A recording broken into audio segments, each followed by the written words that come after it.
It's one of those days today where I was thinking about love. What is love? Um, what can you expect from love? Do you expect too much? Same as from your friends, you know. Can you be too demanding? Of course you can. Can you be needy? Absolutely. But is neediness something that is natural for us to be, or is it a result of feeling insecure with someone? And I personally think that a lot of people who are needy are insecure because they're not solid in themselves, and because they're not solid because of what's happened to them, or what is they are seeing in someone.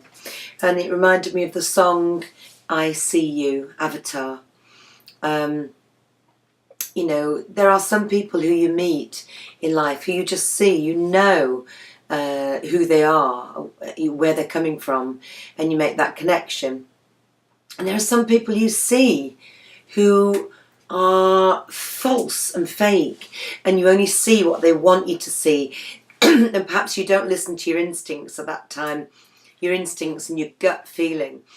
And so, excuse me, you see something that perhaps isn't there or was fleeting, and it's gone, and the real person is actually nothing like what you thought you saw. That's happened to me a couple of times in my life. But I am very lucky because I have quite a few relationships that span over a 30-40 year period, from school days right through my 20s, 30s, 40s, and continue. But you can't guarantee everybody, and should you blame yourself if you make a mistake? Well, no, I think it's the other person's responsibility to be real, to be authentic. I think it's your responsibility to make your decisions of whether you remain in those people's lives or they remain in yours in the end. But it's a journey to get to that point if you care about somebody, and we all know about journeys which are bumpy. A friend of mine sent me a YouTube link to a Sarah Jessica Parker scene in Sex and the City, where she tells her partner at the time, I think it's Mikhail Baryshnikov, that, you know, he's being very disconnected with her, very lacking in giving, and she can't see him, or she didn't see him for who he really was. She's got to the point where she's making the choice to leave, and she tells him, it's not your fault. She said, it's mine, because I'm looking for real, deep, true love, love that is ridiculous and all-consuming and can't live without each other kind of love. And I think we're all looking for that kind of love. And I think also, I mean, one of my friends put on Facebook, how about can live without you because your love is really ridiculous? And that's quite valid as well. You have to get to the point where you see somebody. The Leona Lewis song from Avatar, whether it's a friend or a loved one, or you have to see them. You have to see them, you have to know them, you have to feel them inside and inside. And that's not always possible straight away. Where is the cut-off line between working at a relationship, taking the rough with the smooth, and actually seeing somebody for who they are, and knowing nothing you do, nothing you are, nothing you wish for would be able to change that? Sometimes the only option is to do nothing, absolutely nothing. Make no decision. Let it unfold and unravel as it's going to unfold and unravel.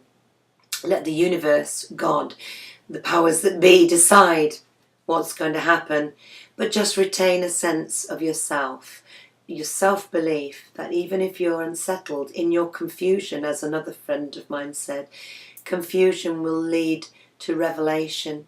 Confusion and uncertainty will eventually lead to a conclusion and an answer. And so look to your friends. If you can't look to your family, don't put that on them. Look to your friends, people who want to be there to help you through.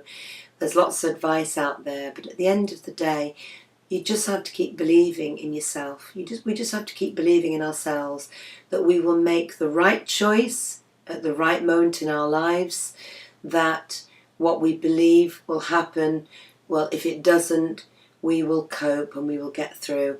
And if it is that all-consuming, can't live without you in my life, that's nurturing and healthy to have, and that is not needy but supportive and wonderful, then we are blessed. And if it isn't, then the reason we're going through it is to teach us things that we need to know. But it's not our fault if somebody else lets us down.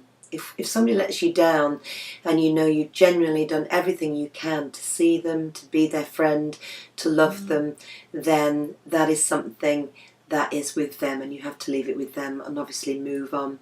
Whenever there is an option and a choice you want to make, then make it, irrespective of what anybody thinks about you or says about you. Make it if it's right for you. But at some point the universe will show you your path.